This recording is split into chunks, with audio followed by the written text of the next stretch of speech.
So today we are and what causes existence of those types of market structures we shall see, and also we shall explore some of the causes of market failures. You hear someone say demand. Demand basically talks about the need of something.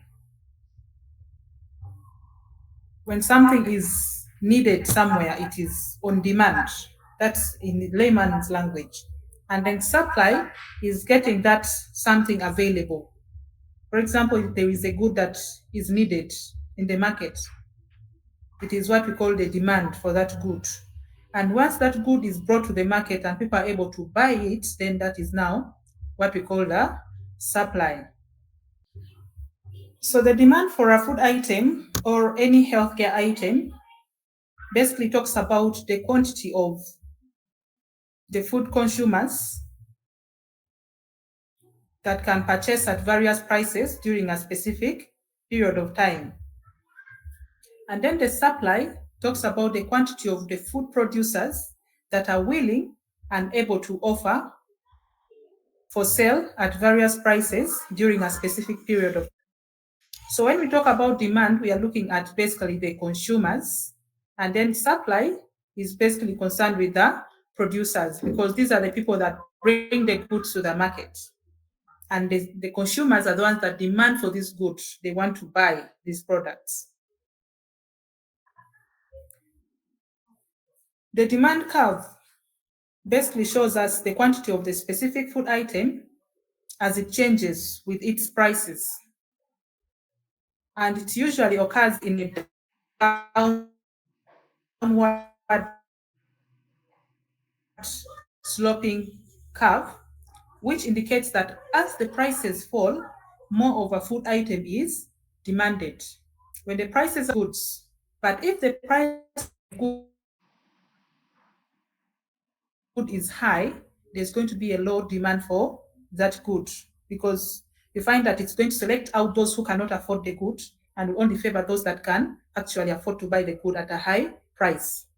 And the supply curve is an upward curve, and it shows how the quantity of a specific food item changes as its price changes. When there is a high supply of goods in the market, there's going to be a reduction in the prices somehow, and there's going to be a higher demand for that good. So you find that more goods in the market is going to lead to more demand for that good, and the price of that good will also go high, since the people that are buying this good are many. So what determines the demand in the market? One of the major factors that will determine the demand of a good is the income. As more people are able to afford these goods, more people are going to go on and buy these products. So as income increases, people can now afford more diverse and nutritious foods, and this will affect their dietary choices and will make them also to buy these goods. Then differences in tastes and preferences. The personal tastes and preferences also will strongly influence the food choices. If a good is having a very palatable and desirable taste, and people prefer to buy that good, there's going to be a higher demand for that food product or that good in the market. When we are looking at these concepts, we are going to talk more of food and also health, because this is exactly what we are looking at in our modules. We want to know how the demand and supply of food items changes, and also the demand and supply of healthcare products changes in the market. The other factor is the prices of substitutes and complements. If the price of a substitute, for example, chicken instead of beef, rises, there's going to be a higher demand for the original item, that is beef. So a substitute is is an item that can be bought instead of an original item or another item that is usually bought. For example, when you're looking at chicken and beef, these are all protein sources of food. So if the price of chicken maybe is high in the market, instead of people going to buy beef chicken, there is also beef in the market whose price is a bit lower. More people are going to go and buy the beef instead of the chicken. And the vice versa is going to be the same. Then also we have what we call the complements. These are substances that are used along with another substance.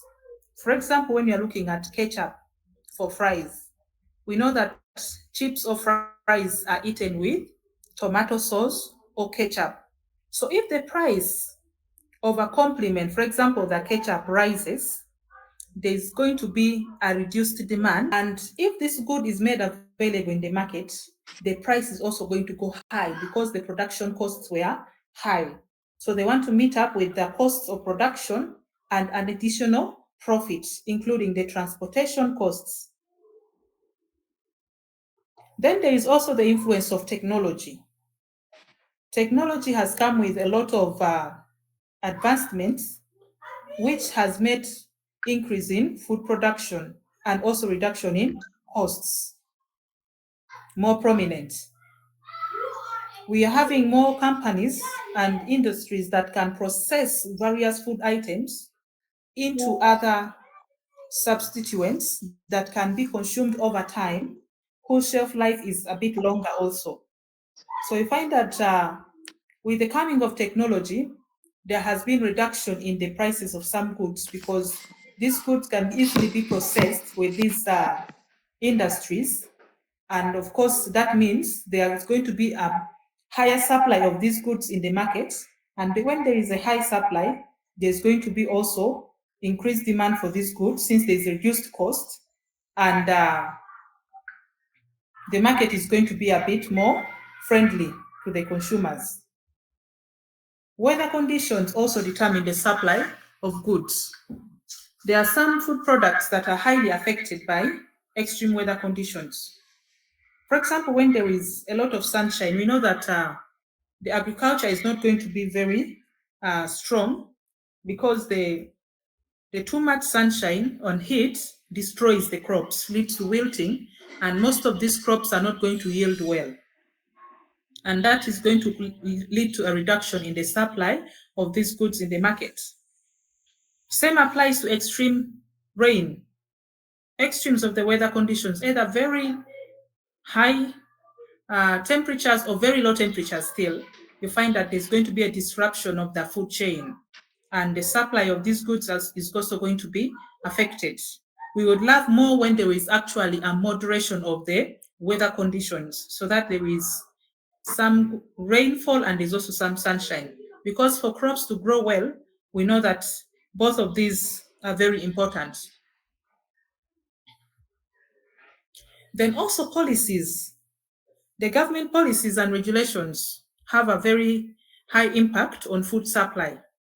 For example, if a good has not been subsidized, it means that all the costs are actually falling on the producer, from farming to processing to transportation.